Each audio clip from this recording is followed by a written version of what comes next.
Hi there, Take Two with Jerry and Debbie getting underway on a Monday. We hope and pray that you had a beautiful and blessed weekend. I'm Jerry Usher along with Debbie Georgiani and the show team, most of the show team in place right now. Jeff Burson is engineering the show today.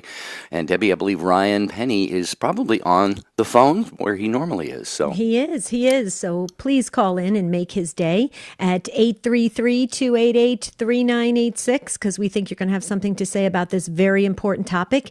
October is National Bullying Prevention Month, and we're going to be talking about bullying today, cyberbullying, all sorts of things that have taken to new levels and new destructive levels because of the internet. Our friend Paco from the Station of the Cross in Buffalo, New York, reminded us and made us aware of this, that October is dedicated to it. So we wanted to close out the month talking about how we can stop the bullying. Let's talk about this. Maybe you were on the receiving end of bullying. Maybe you were the bully. We don't want you to, we're not here to, talk about, make judgments on that and, chastise you and get into an argument about you being a bully, you bullying maybe, a classmate or something of that nature. We want to know the impact it left on you as the receiver of being bullied or the one that did the bullying. Very important we talk about things so we can understand it better and walk away a little bit changed, have a little bit better outlook and a little bit more enlightened attitude. So please weigh in on this, 833-288-3986. Okay. Yeah, bullying has taken on different forms, of course, as technology has developed. They talk about cyberbullying, but usually, at least in my mind, when I hear bullying, I think of like the playground at school or the streets around your house where you lived growing up. And I can honestly say, Debbie, I will be the first one here to admit I did some bullying, at least in terms of, what we now consider bullying. I did some of that when I was growing up. I was bullied quite a bit. But the thing is, I'd be curious to know your thoughts on this, Debbie. When we did this, when we kind of harassed each other or kind of, just teased and bullied a little bit. Mm-hmm. Yeah, I mean, made fun of people. I just saw that as part of growing up, I mean, I was one time playing basketball with a bunch of friends, and one of my friends just got mad at me and just hauled off and punched me right in the face. Ooh. And I'm sure we probably sat down, all of us together at lunch, and had a great time, kind of moved on. But it's really become a lot more intense, and I think we're seeing a lot of young people, especially. It's not exclusively young people, but we're seeing a lot of them really develop bad self-images and so forth because of this. So it's a real problem. Well, and Jerry, there's bullying in the workplace. I mean, people, as adults, we can bully one another, and it's really destructive. When you said something very interesting, you saw it just as a normal part of growing up and being a kid, but then you said initially you were even bullied at a certain point. So maybe you just thought it was natural to pick on somebody else. You pick on the weaker person, or you just know that that's the kind of teasing that really isn't going to leave lasting effects. But we know that it is very, very painful for the person receiving any type of bullying on a regular basis because it chips away at their self-esteem. And it really makes them start to second guess who they can trust and stuff. And it's really difficult. And then, as you said, when you ratchet it up to the internet and you look at cyberbullying, you can do it and you don't even know who's doing it to you. And it becomes so overwhelming that we know that it has pushed young adults and teenagers and even fully accomplished adults to the point of suicide and even to take their own life. It is very dangerous. And so for us to have a whole entire month to bullying prevention, it says a lot. It says we've really turned the corner, and it's really hurtful what we do to one another. And I would like to hear of maybe the impact, because sometimes it's for a lifetime, Jerry, that people have, in the back of their mind, they're always thinking of those words that were said to them, those negative comments, all those things. And for it lasts with people for their entire life. Very, very painful. I'm saying that from experience, actually. Yeah. Well, unfortunately. Phone lines are starting to fill up. A couple remain at 833-288-EWTN, 833-288-3986. There have to be some parents listening right now. Maybe one of your children, a son or a daughter, has come home from school, or you've been called. Maybe you've been called to the school because, they were being bullied or they were bullying. Let's talk about this. And this is being, Bullying Prevention Month. Okay, how do we prevent it? What can we do? What steps can we take? If you've got some thoughts on weighing in on that, 833-288-3986 is the number. You can also post comments. We're streaming the video on Facebook and YouTube. You can text the letters EWTN to 55000. Might be a small data rate. A couple other ways. You can post at take2show.com or email us at take2@ewtn.com. Just a little housekeeping, folks. Our Inspired by Faith book club, the first month was just amazing. We picked the book The Lamb's Supper by Dr. Scott Hahn. And so we're going to have the final wrap-up webinar on Facebook this Tuesday at 4 p.m. Pacific time, 7 p.m. Eastern time. And Jerry and I will be on it with Gigi, our facilitator, and all of you who participated. We've already got the book for next month, and I'm holding it right here on YouTube and Facebook. I am so excited. Father Benedict Groeschel, What to Do When Life Doesn't Make Sense. Arise from Darkness. That's the name of the book. So you can get it on EWTNRC.com. And please, if you want to be part of this month's book club, go to jerryanddebbie.com, click the tab, register, and then move on over to our Facebook chats. It's going to be a good one, Jerry. It really is. It's been exciting. Gigi's doing a great job. Thank you, Gigi. I know she listens every day, so she's tuned in right now. And Debbie, I know that you join me in thanking the entire Take Two family for their prayers. We were at the annual 20th annual Catholic Radio Conference at EWTN, and that was attended by dozens and dozens of people from around the country who are running Catholic stations. They're programmers. They are looking to get into Catholic radio. Debbie, it's so exciting to be in that environment. I just come away super fired up when I leave there. Oh, I do as well, Jerry. And I did actually. And it was international. There was people from the UK. And I mean, it's very, very exciting. And yes, we're back home and settled. And now we're looking at this, the first live show of this week. And wouldn't you know it? Full phone lines. I love you guys.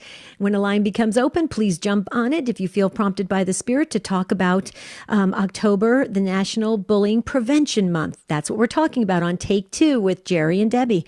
833-288-3986. That's the number to call. When we come back, we are going right to the phones. We're going to go to Carol first. So hang on, Carol, and Frank and the others. We want to hear from you about bullying today on Take Two.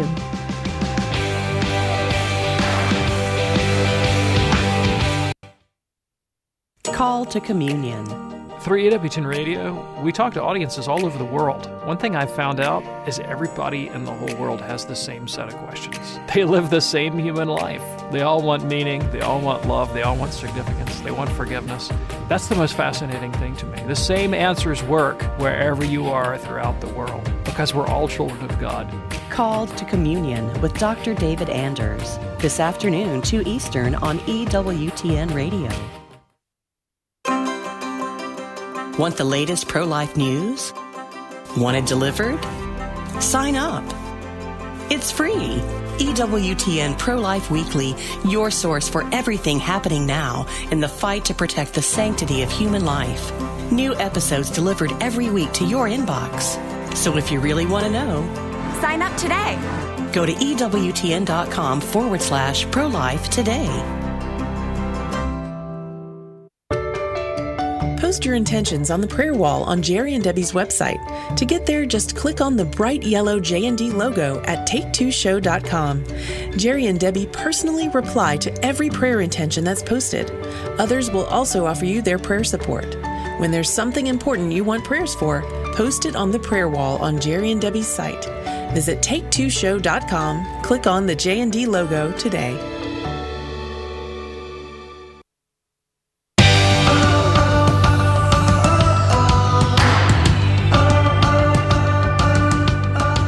So nice to have you with us on Take Two with Jerry and Debbie. We're talking about bullying today. It is a National Bullying Prevention Month, and we certainly want to draw attention to this really sometimes very horrible thing that goes on in all sorts of circles of society today. Used to be kind of something reserved to the playground at school, but now it's in all sectors of society, cyberbullying and things like that. So we want your comments on that, and we're going to get to them in just a moment. First, though, Debbie, I want to mention that Holy Mass is available on most of these same EWTN stations from Our Lady of the Angels Chapel, 8 a.m. Eastern Time, folks. So if you aren't able to make it to daily Mass, and we know a lot of people are shut-ins and infirm, and they really rely on the Holy Mass, so it's 8 a.m. Eastern Time from EWTN on many of these same stations. Okay, let's go to the phones. Carol, hang on. We're going to go to Frank in Indianapolis, Indiana, listening on the EWTN app. And Carol, you'll be right after Frank. Welcome, Frank, to Take Two. Hi, good morning. How could I put this? My son, he's in junior high here locally in Indianapolis, and my wife and me sometimes get concerned with him because he gets down sometimes because I guess the things that we teach him of the truth, so, how abortion and same-sex marriages and all the other political situations and stuff like that, and immigration and all those things.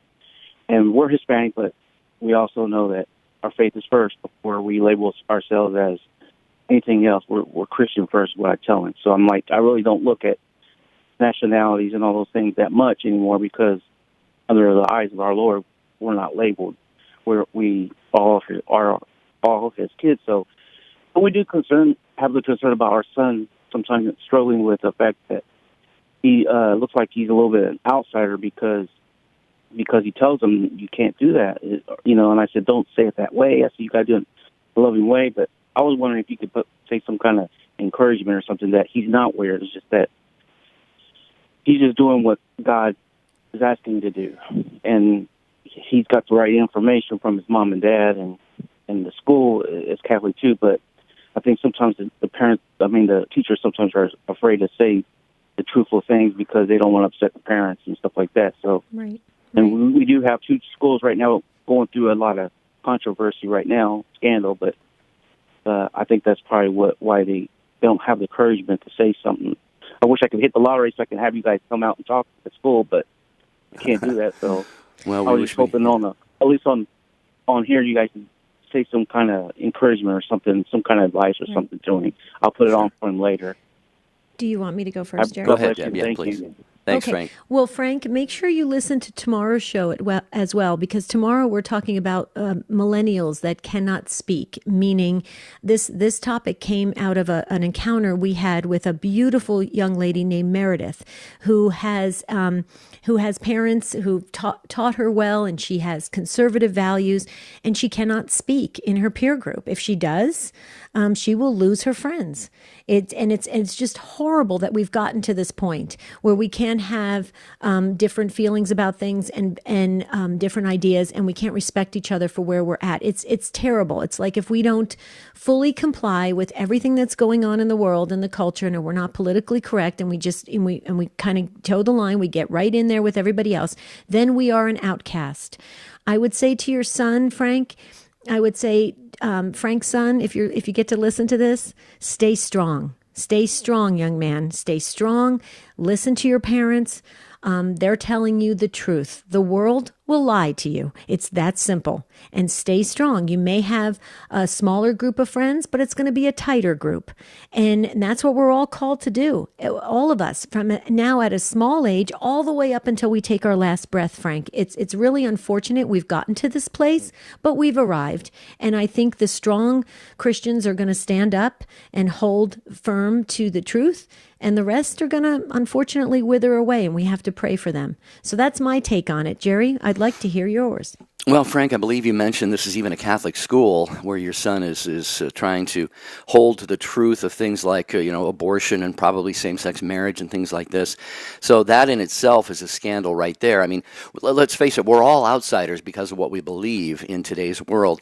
And, Jesus said, be in the world but not of the world. And, of course, Jesus was bullied and put to death for speaking the truth. So we've got those examples of Jesus and so many others before us. Now, the question is, what do you do as parents? And I would say, if it were my child, Frank, I can't tell you what to do. I would just take a close, hard look at that particular school. Because if your son is being kind of bullied or teased or whatever because he's speaking the truth of the Catholic faith in a Catholic school, that is worthy of strong consideration of whether you want your son there. Now, maybe you don't have a choice. You certainly, I would guess you don't want him in a public school. Perhaps you do. That's entirely up to you. But and maybe there's no other option for you. So maybe you just continue, like Debbie said, to teach, impart the truth to them at home, and just tell them, just say, you're going to run into this kind of stuff at school, but what you're learning here in the home, because we are Catholic Christians, this is the truth. And who knows, Frank, maybe your son could be a beacon of light in the heart and mind of just even one other student. That would be a tremendous gift. What do you think, Frank? We're sharing a lot here with you. No, I appreciate you saying that because that just confirms me to be able to tell him that basically the same thing that you both have mentioned. I just wish that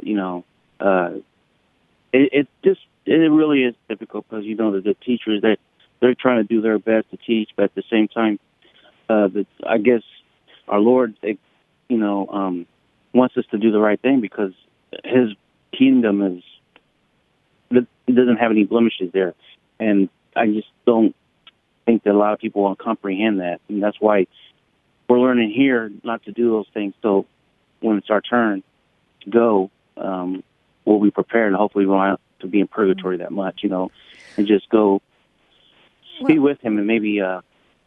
It's just difficult sometimes. It is difficult. I don't know. Yeah.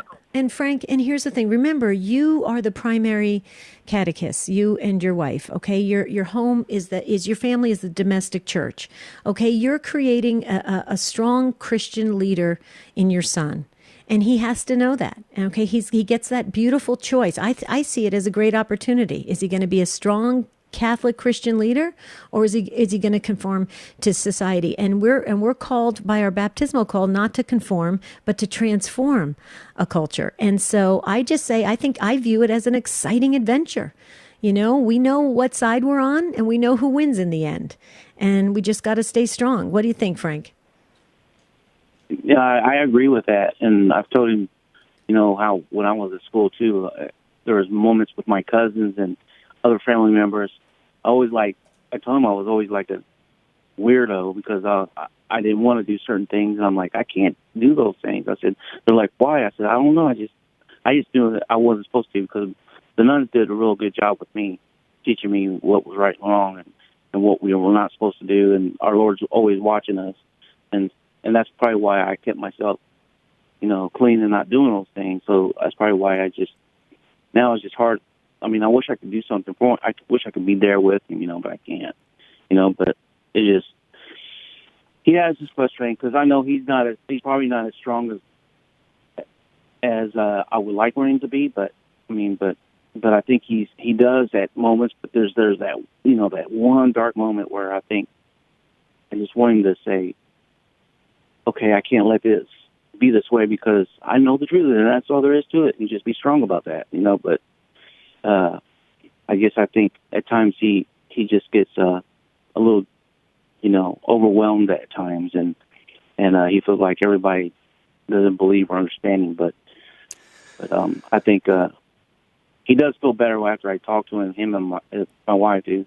But it's just like, man, I wish I could be there when I went right at those difficult times, Like Frank, to use his cell phone in school. Well, you Frank, twice you've said, "I wish I could be there with him." Let me put a little different spin on that. You are there with him because he has heard your voice. You are in his heart, in his mind, and you are right there with him. So as he is standing up for the truth, Debbie, and representing what we teach as Catholics and proclaiming that without worrying about the bullying, Frank is there, his mother is there, their whole family is there, and this is the kind of thing where is it in the Bible? It talks about where we're forged by fire, iron sharpens iron, things like that. Debbie, I think Frank's son has a great opportunity to come out of all of this so much stronger, wiser, holier, because when he gets out into the world, this is great. It's unfortunate that it's happening, but it could be great preparation. Yeah, absolutely. You have to look at it like that, Frank. Take it on that this is an exciting time for your son to really rise up and help make this world a better place. It really can be done. So he has he can do it. He's got a wonderful foundation in your family. So God bless you, Frank. Thank you so much for being first up on Take Two today. We really appreciate it. And we hope you have a beautiful rest of your week. And I'm telling everybody right now, happy early All Saints Day. It's a holy day of obligation. Don't forget. Okay, Carol is up next in Boston, Massachusetts, listening on the Station of the Cross. And Carol is a first-time caller. Carol, we have this virtual bell, and we're ringing it just for you. Thank you very much. I don't know whether this would be considered bullying, but it's very heavy on my heart. So I'm a recent returnee to the Catholic faith church, and I'm very happy and excited about it. Unfortunately, my friends, not that I preach to them a lot, but they are calling me now the Holy Roller. And, when we're in a situation where we're all talking, if anything comes up about the Catholic religion, they use the excuse of the priest scandal of years ago, and which, I try to explain to them it was a very small percentage of priests. And, they just get very, very defensive. It hurts my heart that they feel that way. And that they're starting to even, like I said, call me Holy Roller. And I just don't know how to come back to them any more than I have, and what to say to them to get them to understand a little bit better and not call me names. Well, Carol, obviously we all face this to a certain extent. It's unfortunate that you're facing it to the degree that you are. First of all, welcome home. You are home. We are your family. We know that you know that. You have found the pearl of great price. And Carol, everyone in this world today is searching. They're seeking. And what they're looking for is God. They may not know that, but, maybe their conscience is bothering them. Maybe some of them are former Catholics or Christians of another tradition.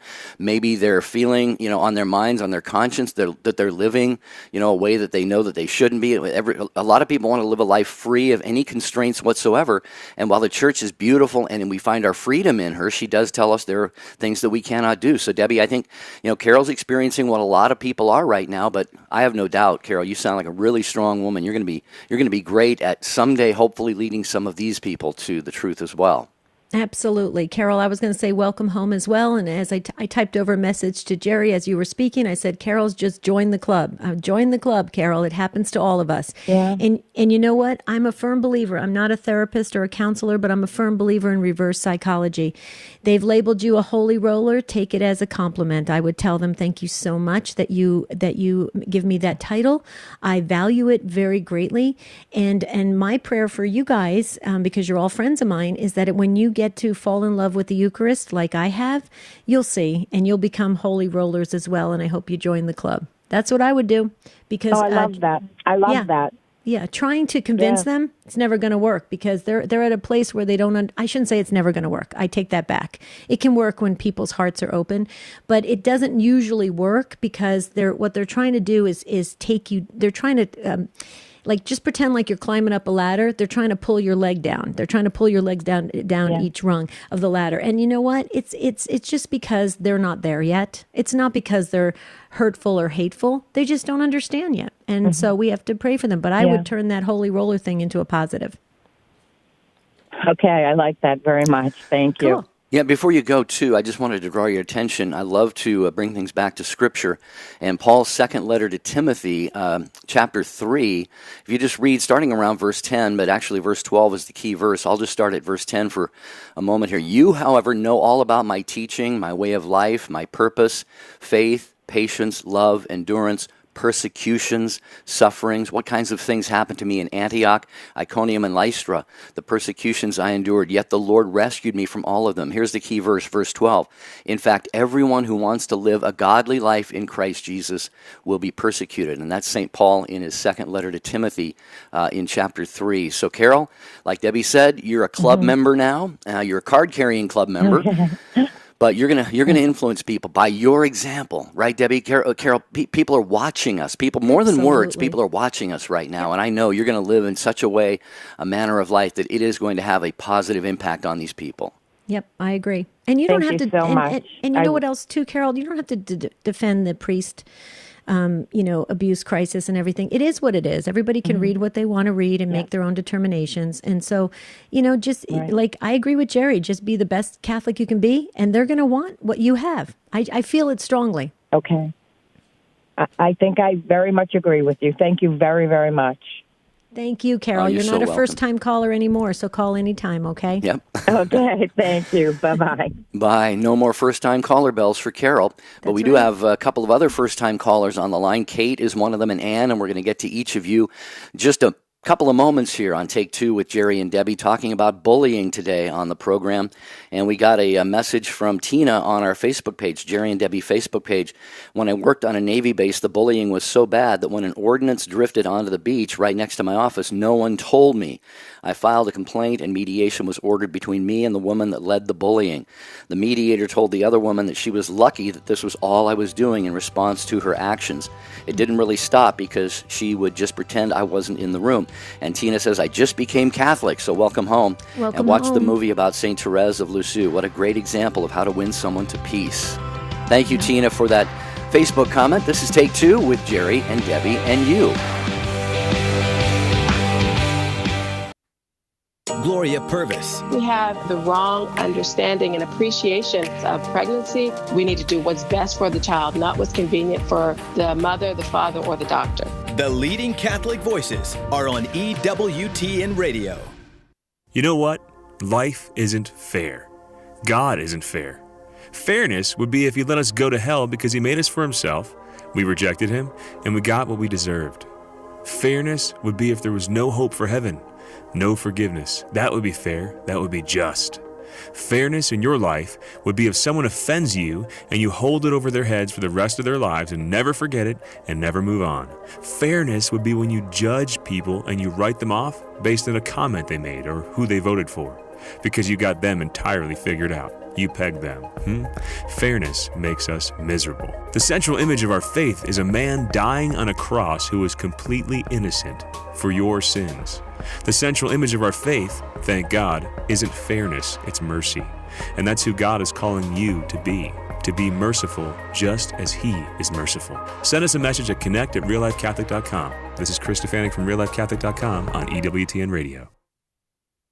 The wisdom of Mother Angelica. I told him about the woman who came to me and said her two children hadn't spoken to each other for 2 years. Their grandma died, and she was very wealthy. She left half to each one. She said they're arguing over a commode. She said it's inlaid. Can you imagine being in hell and somebody saying to you, what are you here for? EWTN. Live truth. Live Catholic.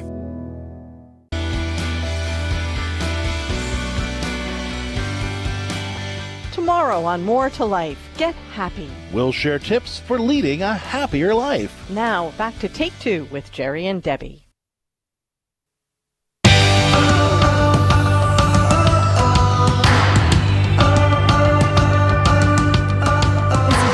Take Two with Jerry and Debbie, and we're talking today about bullying because October is dedicated, it's the National Bullying Prevention Month.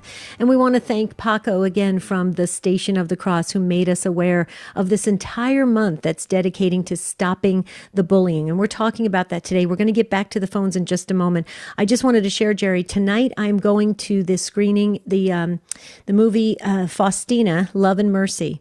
At Harkins Theaters. And I'm so happy. This is all about St. Faustina, Love and Mercy. So if it's in your area, folks, please get your tickets and fill up the movie theaters. I am so proud of those of us in the Diocese of Phoenix because I understand that almost all of the movie theaters and the showtimes have been sold out. So that is God. Isn't that awesome? So I'm going tonight with my sister Marianne and Marty, and I'll let everybody know how it is tomorrow. How it was tomorrow. I hear it's just a very moving and spectacular movie on St. Faustina. Beautiful. I hope it comes to my area as well. And Carol, if you're still listening, Jackie, one of our great listeners and emailers, wrote in and said, for you, Carol, whenever someone uses the priest, and this is for all of us, whenever someone uses the priest scandal for leaving or hating the church, tell them you refuse to leave Jesus for Judas. And I've heard that put elsewhere, put another way as well. You don't leave Peter because of Judas either. Peter being the Holy Father, the head of the Universal Church. So there you go. Jackie says that in encouragement for Carol, Deb. I love the way the Take Two family just steps up and encourages one another. This is a beautiful family to belong to. I'm so proud to be part of the Take Two family. Okay, when a line becomes open, please call in. If you feel prompted by the Spirit, call in right now at 833-288-3986 and share your wisdom or your experience about bullying.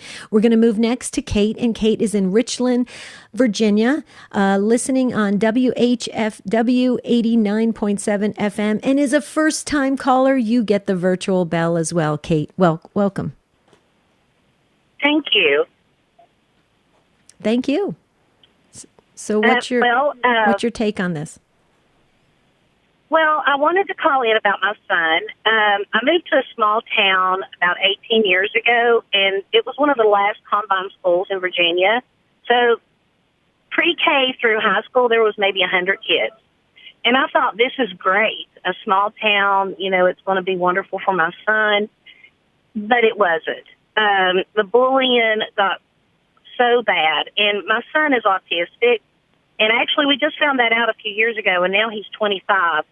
And he was OCD, and, of course, this was signs of autism, and social anxiety disorder. So I had his counselor go to school to speak to the teachers, to try to help them understand my son and how to better help him. And even that didn't work. One of the teachers did not even believe that OCD was real.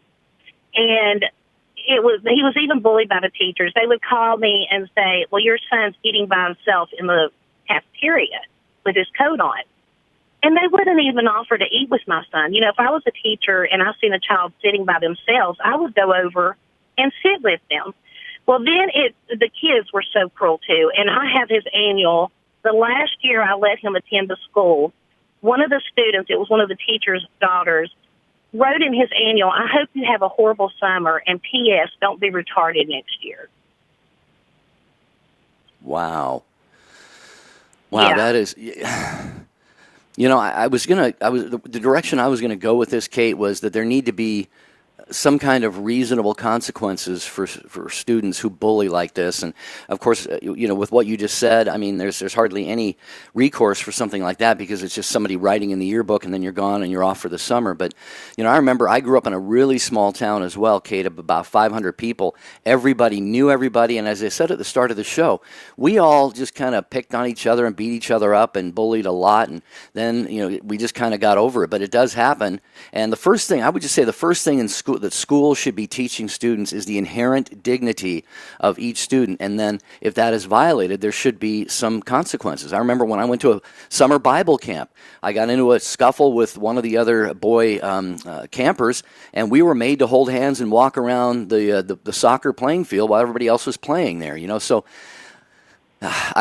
Debbie, I wonder if is this a question of just there are no consequences being levied against students who do this? I don't know. I can hardly imagine that. I think honestly, people get some kind of sick pleasure out of just hurting others, and I can't even. It makes me so angry, Kate. What you shared, I'll tell you what. If I could get all those people in the room that did that to your son, I would give them a ton. Not everything.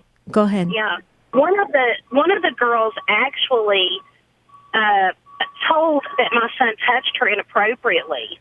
Well, my son was terrified and would never do that because, this school, to be a small town, was very knowledgeable on things they shouldn't be because my son, we don't discuss stuff like that in our home. Like these kids knew, sexual stuff that they shouldn't be talking about. And accused my son of touching her. Well, then she, the teachers, of course, didn't believe her, and she later, admitted the truth. But it was just horrible. They even passed notes. I've got notes where, have you called Jenny Craig yet? Oh, no. And it wasn't just the students, it was the teachers. And just recently, last year, one of my clients from that same school, a 13-year-old killed himself from bullying. Yeah. Well, but Kate, this is what I'm saying, that I would, if I could get them all in a room, I would give them a strong tongue lashing, because I'll tell you what, this is so dangerous, what we're doing to each other's spirit, what we're doing to our mental state. I mean, your son had certain things that he was dealing with. He was autistic. He's OCD. Okay, so he had that as an additional level. I mean, can you imagine the torment that young man went through? I mean, this is horrible. We have to conduct ourselves properly. I look at what's happening in Congress, Kate. Look at what's happening there. There's bullying going on all over the place. I think it's just one of these things that it's accepted. If you get away with it, keep doing it. I think we need to stop it somehow by expressing that this is going to end now in my sphere of influence. That's what I say, Kate. My heart breaks for your son. Please tell him that he's a strong 25-year-old to have to endure what he went through. And I'm happy he got through it. And I hope he can just look forward and not ever reflect on that past, Kate. Well, that's just it. He's not got through it. He has agoraphobia now. He trusts nobody. And now my father's dying of cancer, and he's staying there with me to take care of Dad. And I can't even tell him that his grandfather's dying because he can't handle anything right at this point. Well, Kate, we always say on the show that Debbie and I are not counselors or therapists, but it's not our business whether your son has been in counseling or not, but maybe that would be something that, we might strongly consider. But you just know that we are. Go ahead, Kate. You were going to respond to that. Oh no, I was just saying yes. I know he does need to be, but with the agoraphobia, it is so hard to get him out of the house. He's left my dad 2 times in the last year. Oh boy! Wow. Well, Yeah. Take Two family. Yeah. Go ahead, Deb. Can I ask a question, Kate? Is he religious? Is he spiritual, Kate? Yes, he is. Okay, then if it's hard for him to get out of the house, bring the mass, bring adoration to him virtually. Okay, there's mass on radio and television. There's adoration, 24-hour adoration on the apps. There's all sorts of things he can be forming himself in the faith, and that will give him interior strength. In addition to a sense that he can have maybe a better existence out in the world. I strongly believe that, Kate. And now with technology, it is so awesome that we can have mass, listen to mass on the radio and television, and have adoration on our apps. I mean, it's pretty incredible. If you could do that and kind of maybe have a recipe of all this, it might bring him a lot of comfort, Kate. Well, thank you so much. Well, you are welcome. I will do that. Yeah, and you are a fantastic mom, too, Kate, to do all that we know you must have done for your son and are still doing for him. So thank you for your phone call today to Take Two with Jerry and Debbie, and we can guarantee you the global Take Two audience is praying for you and your son and will continue to do so as well. Thank you, Kate. We appreciate your phone call to the program. 833-288-3986. October is National Bullying Prevention Month, and we were encouraged to do this show by a young man named Paco at the Station of the Cross, and we thank him for that encouragement to do it. And we move along to Ann, who is in Annapolis, Maryland, listening on Sirius XM 130, another first-time caller. Hi, Ann. Welcome. Hi. Thank you.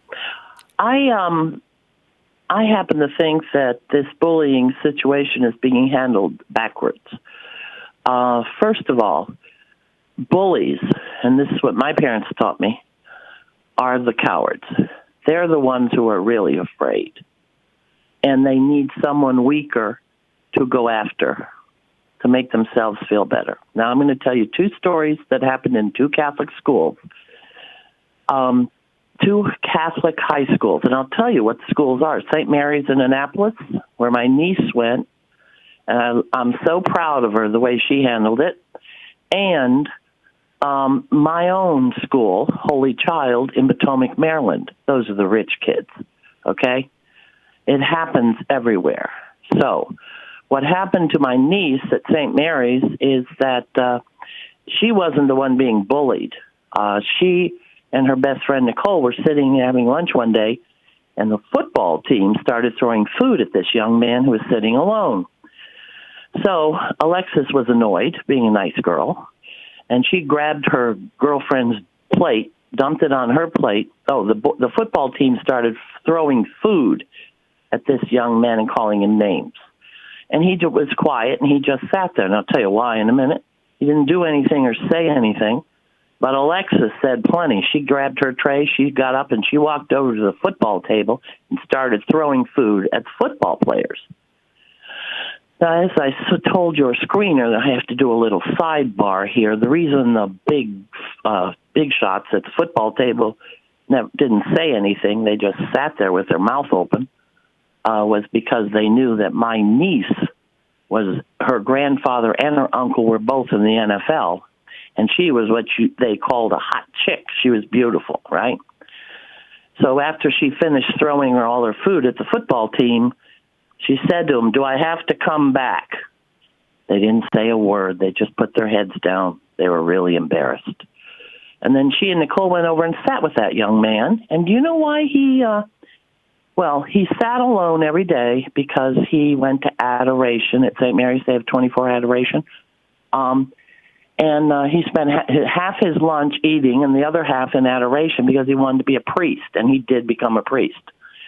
And the fact is, Nicole and Alexis became good friends with this young man who is a priest today. And he couldn't hit back. He was a priest in his heart. Do you follow me? Oh, absolutely. Now, the other and like I said, can you imagine a priest sitting there and throwing food and standing up to those people the way another kid might have? No. Anyway, but Alexis was not a priest, so she did it for him. And like I said, they became good friends, and they are still friends today. The other story happened to me in high school.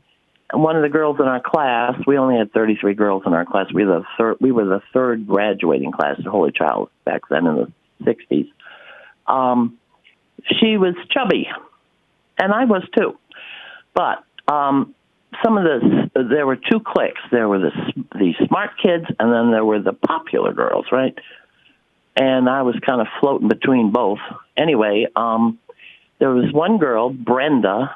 Oh, gosh, she was a funny girl. We found out later. They called her fat, and they made fun of her, and she was real quiet. So one day she comes to school. We didn't have a regular cafeteria, just tables and chairs in the break room, but we had to bring our own lunch. So one day she brings this grocery bag for her lunch. And she takes out a big jar of mayonnaise, a big jar of ketchup. She takes out the whole pack of bologna, a whole loaf of bread. She brought her knife and her plate, and she starts laying her lunch out. And all of us in the room were like, what is she doing? And everybody's standing around the table. Brenda, what are you doing? She didn't say a word. And then one of the girls, what's her name? Benny said, I think she's making fun of us. Everybody started to laugh. Brenda ended up being one of the most popular girls in the class by the time we graduated. And she also ended up being a Catholic lay teacher in the Philadelphia school system downtown. And that was a dangerous job. But, you know, a couple times the kids, these boys, are you there? Mm-hmm. Oh, yeah. We're listening intently. Oh, okay. Anyway, she ended up being a teacher in the Philadelphia school system. And a couple times, some really bad kids, boys, caught her in a stairwell with knives. And she talked them down. Sometimes bullying can be a good thing, and what parents need to teach their children is if they see that going on, they need to stand up for the kid. Stand up for bullies. Yeah, stand up against bullying. Yep. Stand up against bullying. They need to defend the kids. Some kids aren't as strong as other kids. Well, that's what I said. Stand up against the bullying. They need to stand up and step in and to stand up against the bullies. They must. I agree with you 100%. I think what your niece did was, going back to the first story you shared, what your niece did was huge. And it made a difference, and it had an impact on others. And she also gave others that kind of encouragement to do the same. And that's what we need to do. We do need to speak up. And I think sometimes we can even speak up. It doesn't have to be so abrupt. It can be even a gentle pulling aside and saying, hey, that wasn't cool. Don't do it again, please. I'm offended by what you're doing to that other person. I agree with you, and completely, that we need to really start empowering our youth and our young adults, and actually our adults in the workplace, to be able to convey that this is not appropriate. So, Anne, thank you so much for sharing your story. It really did help us, especially to remind us all that, a lot of times when they look back on the nature of bullies, they do have a very low self-esteem. A lot of them have been bullied themselves, and they come from maybe situations that are not that good in their home life or in their own community. So there's a lot to learn about this, and a lot more we can discuss. So, Anne, thank you so very much. We're going to move to Wendy now in Nashville, Tennessee on EWTN.com. Wendy, thank you for waiting. You actually got our virtual patience award today. You waited over 38 minutes. I cannot believe it. Wendy, welcome to Take Two. Thank you, Debbie. Jerry. Yeah, I was teased unmercifully because of my nose. It's just the shape of my nose. It was kind of a big nose. And that teasing followed me. My family had moved to Nashville from a different city when I was 12. And I was teased again about my nose. And that ended up leading to a suicide attempt when I was 13 years old. And, of course, I wound up in counseling with a psychiatrist and the whole thing. I'm also a convert to Catholicism, and what's interesting is my psychiatrist was Catholic and is still very involved with the Catholic Church. So one of those little gut incidents moments, but I wound up getting the strength that I will not allow other children to tease. I won't allow it. The warrior comes out in me. And I didn't like it. And it's a lack of respect for the other person. It's a total lack of respect for each other. And when I came into the faith, I came in, I'm full-on Catholic. I'm a catechist. And I've heard kids in my class, they'll tease, and the Bibles come out.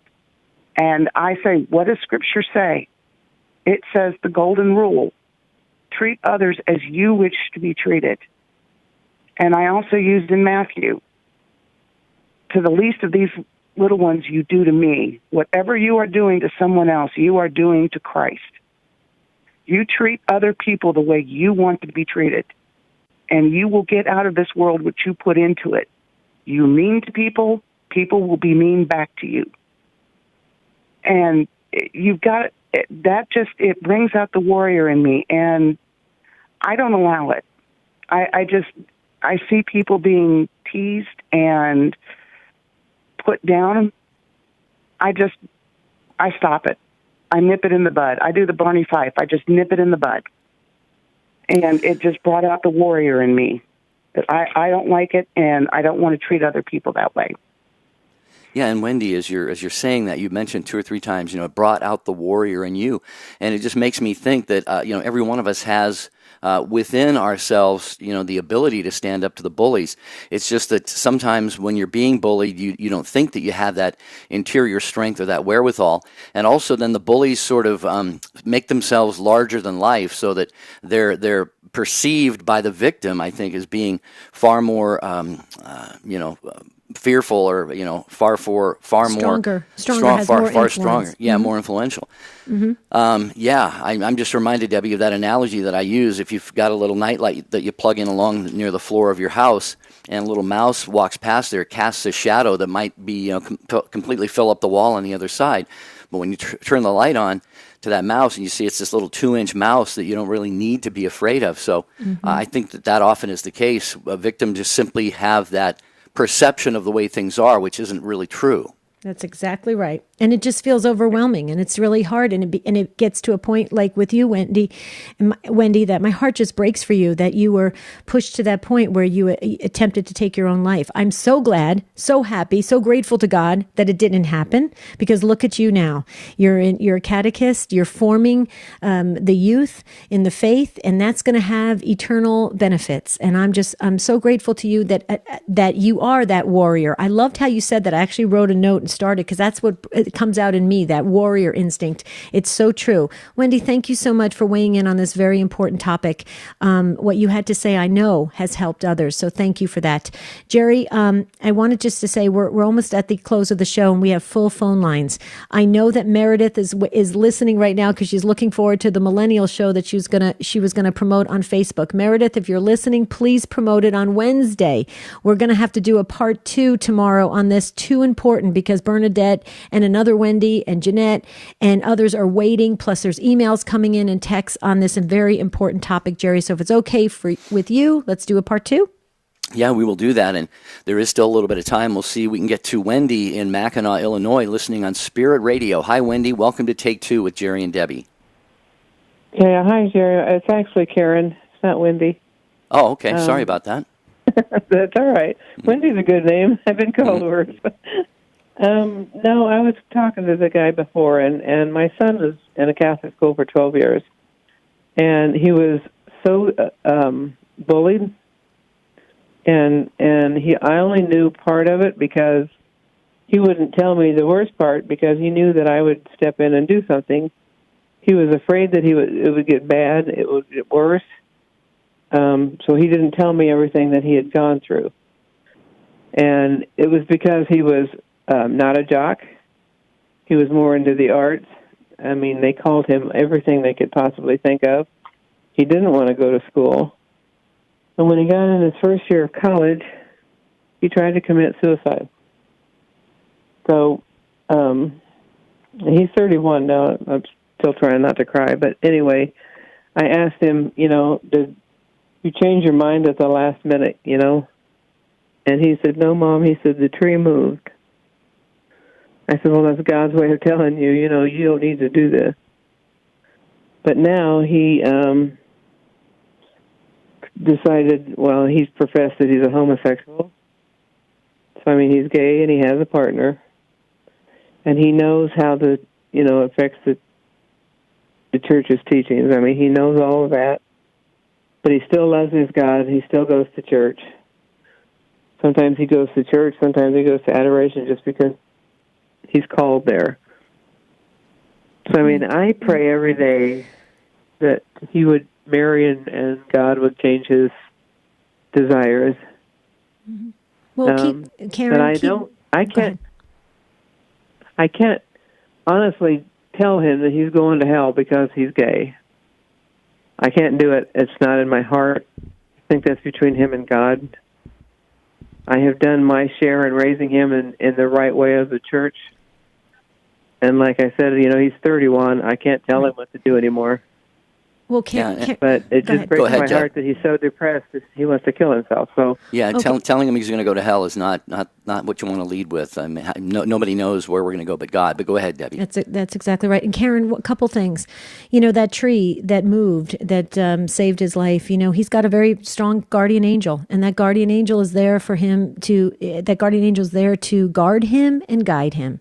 Please remind him of that. Psalm 91. Also, I know that our call screener told you about Courage. A very good organization that you may want to check into, Karen. The other thing, too, remind him that that's a label. That is a label that he's identifying with. He is a son of the Most High God. He needs to remember that. Remember who he is, created by God. And I would join you in those prayers, Karen. And there's always time for people to change and to just have a better life and following God's plan for all of us, Karen. So we're going to join you in prayer with that. We are, and for those that didn't get on the program today, we will do a part 2 on this Stop the Bullying tomorrow here on Take 2 with Jerry and Debbie. Thanks to the show team, to the affiliates, and you for making it another impactful program. Until tomorrow, have a beautiful and blessed day.